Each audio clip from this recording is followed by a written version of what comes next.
বন্ধুরা, ওয়েব গার্ডেনের ছাদ বাগানের ওভারভিউ প্রথম পর্বে আপনাদেরকে বেশ কিছু গাছ দেখিয়েছিলাম। আজকের ওভারভিউ দ্বিতীয় পর্বে আপনাদেরকে দার্জিলিং মিষ্টি কমলা, থাই মিষ্টি কামরাঙা, সিডলেস আপেল কুল ইত্যাদি বেশ কিছু গাছ দেখাবো এবং সেগুলো সম্পর্কে আপনাদেরকে বেশ কিছু গুরুত্বপূর্ণ তথ্য দেব। তো চলুন আজকের ভিডিওটি শুরু করা যাক। প্রথমেই দেখে নিন আমার বাড়িওয়ান জাতের মাল্টা গাছ দুটিকে। মাল্টা কিন্তু একটি হাইব্রিড ফল। বাতাবি লেবু অর্থাৎ জাম্বুরার সঙ্গে কমলা লেবুর সংকরায়নের ফলে এই ফলটি তৈরি হয় এবং এই সংকরায়নের কাজ সম্পন্ন হয় স্পেন দেশ এবং রিপাবলিক অফ মাল্টাতে। সেই কারণেই এই ফলটির নাম হয়েছে মাল্টা। পরবর্তীতে বাংলাদেশ এগ্রিকালচারাল রিসার্চ ইনস্টিটিউট অর্থাৎ বারি এই ফলটির সম্প্রসারণ ঘটায় এবং এটির বাড়িওয়ান মাল্টা এই নামকরণ করে। এই ফলটি আমাদের পশ্চিমবঙ্গ এবং বাংলাদেশে খুব সফলভাবে হচ্ছে। এটি যথেষ্ট পরিমাণে মিষ্টি হচ্ছে এবং এটা একটা বাণিজ্যিক জাত হিসাবে এর মধ্যেই স্বীকৃতি লাভ করেছে। আমার গাছ দুটির আনুমানিক বয়স 2.5 বছর। গাছ দুটি 50 লিটারের হাফ ড্রামে রয়েছে এবং এবছর গাছ দুটিতে 50টিরও বেশি ফল দাঁড়িয়েছে। এরপরে দেখতে পাচ্ছেন একটি কামরাঙা গাছ। এটি হুইলার প্রজাতির 12 মাসি জাত। শীতকাল বাদে গাছটিতে বছরের বাকি সময় ফুল আসে এবং ফল হয়। ফলের আকার মাঝারি, পাকলে গাঢ় হলুদ বর্ণ ধারণ করে এবং খেতে সম্পূর্ণরূপে মিষ্টি। বন্ধুরা, বর্তমানে নার্সারিগুলোতে টক মিষ্টি এবং মিষ্টি এই 3 ধরনের স্টার ফ্রুট বা কামরাঙা পাওয়া যায়। আপনারা সবসময় চেষ্টা করবেন যে নার্সারিতে মাদার প্ল্যান্ট আছে সেই গাছের ফল খেয়ে তবেই গাছ কিনতে, তাহলে পরবর্তীতে পস্তাতে হবে না। আর হ্যাঁ, অবশ্যই গ্রাফটেড গাছ কিনবেন। আমার এই গাছটির বয়স 2 বছর। গাছটি একটি 50 লিটারের হাফ ড্রামের মধ্যে রয়েছে এবং দেখুন বেশ কিছু ফল গাছে এর মধ্যেই রয়েছে। গাছটিতে যেমন ফুল রয়েছে, গাছটিতে ম্যাচিওর ফল রয়েছে, এর পাশাপাশি ছোট আকারের ফলও রয়েছে, অর্থাৎ এটা একটা প্রকৃতপক্ষেই 12 মাসি জাত। কামরাঙা গাছ অ্যাসিডিক মাটি পছন্দ করে, সেই জন্যে কামরাঙা গাছের মাটিতে কখনো চুন, সুপার ফসফেট অথবা বোন মিল দেবেন না। কামরাঙা গাছ নিয়ে খুব তাড়াতাড়ি আমি একটি সম্পূর্ণ এপিসোড করব, সেখানে সমস্ত বিষয়ে বিশদে আলোচনা থাকবে। বন্ধুরা, এর পরে যে গাছটিকে দেখতে পাচ্ছেন এটি আমার খুব প্রিয় একটি গাছ। এই গাছটি সংগ্রহ করার ইচ্ছা আমার দীর্ঘদিন ধরে ছিল, কিন্তু কোনো নার্সারিতে এই গাছটিকে আমি পাচ্ছিলাম না। অবশেষে আমি গাছটি সংগ্রহ করতে সক্ষম হই এবং দেখুন গাছটিতে একটি ফলও চলে এসেছে। অনেকেই নিশ্চয়ই এর মধ্যে বুঝে গেছেন যে এটি কী গাছ। যারা চিনতে পারলেন না তাদেরকে এই ভিডিওতে আমি আর গাছটির নাম বললাম না। আপনারা কমেন্ট বক্সে কমেন্ট করে আপনাদের অনুমানের কথা জানান। ঠিক না ভুল সেটা আমি কমেন্ট বক্সে উত্তর দিয়ে দেব।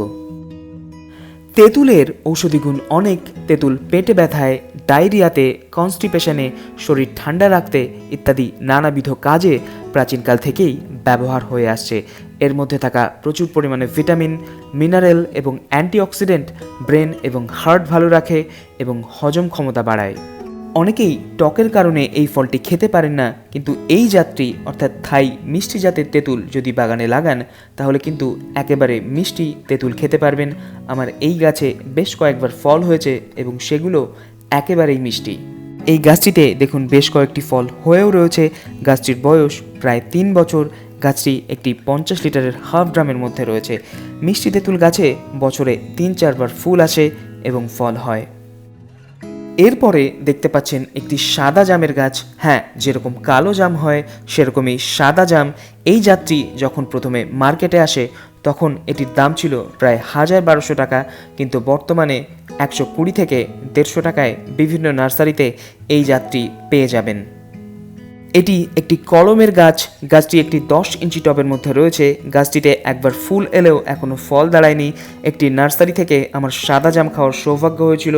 সাদা জাম খেতে অত্যন্ত সুস্বাদু এবং মিষ্টি। এরপরে দেখতে পাচ্ছেন থাই 500 গ্রাম সবেদা বা ক্রিকেট বল সবেদা। এই নামেই নার্সারিতে এই জাতটিকে পেয়ে যাবেন।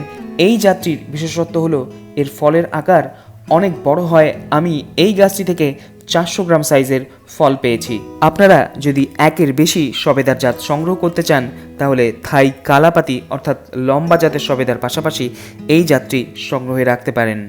এই জাতের সবেদার গাছ থাই লম্বা জাতের সবেদার তুলনায় অত্যন্ত দ্রুত গতিতে বৃদ্ধি পায়। এই গাছটি আমি জিরাট শান্তি নার্সারি থেকে সংগ্রহ করেছিলাম। গাছটির বয়স আনুমানিক 2.5 বছর এবং গাছটি একটি 50 লিটারের হাফ ড্রামের মধ্যে রয়েছে। গাছটিতে দেখুন বেশ কিছু ফল এসে গেছে। ফলের আকৃতি এবং মোটা বোটা দেখে নিশ্চয়ই বুঝতে পারছেন যে এটি বড় জাতের সবেদা। গত বছর এই গাছটিতে 40টিরও বেশি ফল হয়েছিল। এর আগের একটি ভিডিওতে আপনারা সেটা অনেকেই দেখে থাকবেন। একটু আগে সাদা জামের গাছ তো দেখলেন, এখন দেখছেন সিডলেস কালো জামের গাছ। সিডলেস বলে বিক্রি হলেও এই জামের ভেতরে খুব ছোট্ট আকারের বীজ থাকে। দুটো গমের দানা এক জায়গায় করলে যেরকম আকার হবে, এই জামের বীজের আকার সেরকম। ফলের আকার বেশ বড় হয় এবং মিষ্টি হয়। গাছটিতে প্রচুর ফল এলেও আমফান ঝড়ে ক্ষতিগ্রস্ত হয়।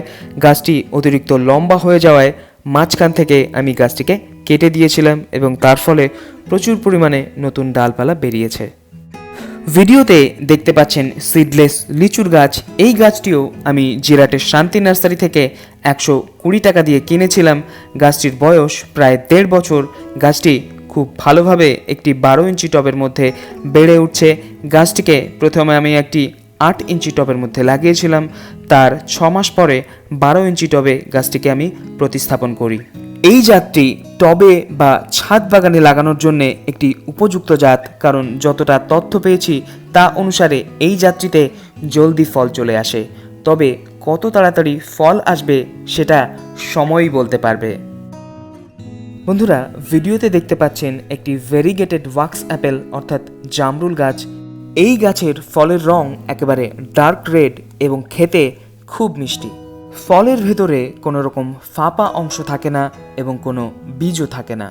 নার্সারিতে 2 ধরনের ভেরিগেটেড জামরুলের গাছ পাওয়া যায়, একটি সাদা এবং সবুজ ভেরিগেটেড এবং একটি হলুদ এবং সবুজ ভেরিগেটেড। আপনারা হলুদ এবং সবুজ ভেরিগেটেড গাছটি নেওয়ার চেষ্টা করবেন, তাহলে ফলের কোয়ালিটি এরকম হবে। এরপরে দেখতে পাচ্ছেন একটি সিডলেস আপেল কুলের গাছ। গাছটি আমি কয়েকদিন আগেই 100 টাকা দিয়ে কিনেছি। গাছটিতে দেখুন ফুল চলে এসছে। গাছটির ফল কেমন হয় তার আপডেট খুব তাড়াতাড়ি আমি আপনাদেরকে দেব। এর পাশে দেখতে পাচ্ছেন আরও একটি কুল গাছ। এই গাছটি বল সুন্দরী জাতের। গাছটির বয়স মাত্র 6 মাস এবং একটি 8 ইঞ্চি গ্রো ব্যাগের মধ্যে গাছটি রয়েছে। জানুয়ারি মাসে আলিপুর হর্টিকালচারের মেলা থেকে গাছটি কিনে আনার পর মার্চ এপ্রিল মাসেই গাছটিতে প্রচুর ফুল চলে আসে এবং ফলও দাঁড়িয়ে যায়। এজন্যে আমার অনুমান এটি একটি খুব ভালো দোফলা জাত হতে পারে। এর পাশেই দেখতে পাচ্ছেন আরও একটি কুলের জাত। এটি হলো কাশ্মীরি রেড অ্যাপেল কুল। আজ সেপ্টেম্বর মাসের 27 তারিখ। দেখুন এত জলদি এই গাছটিতে প্রচুর পরিমাণে কুল দাঁড়িয়ে গেছে। এই ছোট ছোট কুলের যত্ন পরিচর্যা আমি কিভাবে করব সে সংক্রান্ত একটি ভিডিও খুব তাড়াতাড়ি আমি চ্যানেলে আপলোড করব। বন্ধুরা, এর পাশেই দেখতে পাচ্ছেন একটি ভেরিগেটেড আমলকি গাছ। এই গাছের ফল সাধারণ আমলকির মতোই হয়, কিন্তু এর পাতাগুলো ভেরিগেটেড, তাই দেখতে খুব সুন্দর লাগে। এটি একটি গ্রাফটেড গাছ। গাছটির বয়স প্রায় 2 বছর। গাছটিতে এখনও ফল আসেনি, তবে আমলকি গাছে সাধারণত ফল আসতে 4 থেকে 5 বছর লেগে যায়। দুটো গাছ পাশাপাশি লাগালে বা আশেপাশে কোনো বড় ফলন্ত আমলকি গাছ থাকলে সহজে তাড়াতাড়ি ফল চলে আসে। বন্ধুরা, ভিডিওতে দেখতে পাচ্ছেন আমার আপেল গাছগুলোকে। এখন যে গাছটি দেখতে পাচ্ছেন এটি হলো গোল্ডেন ডটসের জাতের। এই গাছটিতে খুব সুন্দর ফল হতে আপনারা অনেকেই চ্যানেলে দেখে থাকবেন। গোল্ডেন ডটসের জাতে সব থেকে সহজে ফল আসে। অনেকেই আমার কাছে জানতে চেয়েছেন যে গোল্ডেন ডটসেটে ফল আসার জন্যে এর সাথে কি অ্যানা জাতের আপেল অবশ্যই লাগাতে হবে। এ প্রসঙ্গে আমি বলবো অ্যানা জাতের আপেল না লাগালেও ফল হবে, তবে যদি গোল্ডেন ডটসেটের সাথে অ্যানা জাত লাগান তাহলে ক্রস পলিনেশনের ফলে দুটো জাতের আপেলেরই ফলের আকার বড় হবে। স্ক্রিনে দেখতে পাচ্ছেন HRM-এর 99 প্রজাতির আপেল গাছ। আপনারা যদি বাড়িতে একটি মাত্র আপেল গাছ লাগাতে চান সেক্ষেত্রে HRM-এর 99 প্রজাতির আপেল গাছ লাগানো বেটার হবে। বন্ধুরা, ভিডিওতে দেখতে পাচ্ছেন থাইল্যান্ডের পিঙ্ক জ্যাকফ্রুট বা গোলাপি কাঁঠাল। গাছটির বয়স প্রায় 2 বছর। গাছটিতে কয়েকবার পুষ্পমঞ্জরি এলেও এখনও ফল আসেনি। এটি একটি কলমের গাছ। গাছটির গোড়া বেশ মোটাসোটা হয়েছে। আগামী বছরে গাছটি থেকে আমি ফলের আশা করছি। ভিডিওতে দেখতে পাচ্ছেন লাল আতার গাছ। গাছটি একটি 12 ইঞ্চি টবের মধ্যে রয়েছে। কিছুদিন আগেই গাছটিতে খুব সুন্দর ফলন হয়েছিল। বর্তমানে সমস্ত ফল হারভেস্ট করে নেওয়ার পর গাছটির চেহারা একটু খারাপ অবস্থায় রয়েছে। এখন আবার দেখছি গাছটিতে ছোট ছোট ফুল আসতে শুরু করেছে। লাল আতার ফলন কীরকম হয়েছিল সেই ভিডিও আপনারা না দেখে থাকলে ওপরে ডান দিকে আই বাটনে ক্লিক করে ভিডিওটি দেখে নিতে পারেন।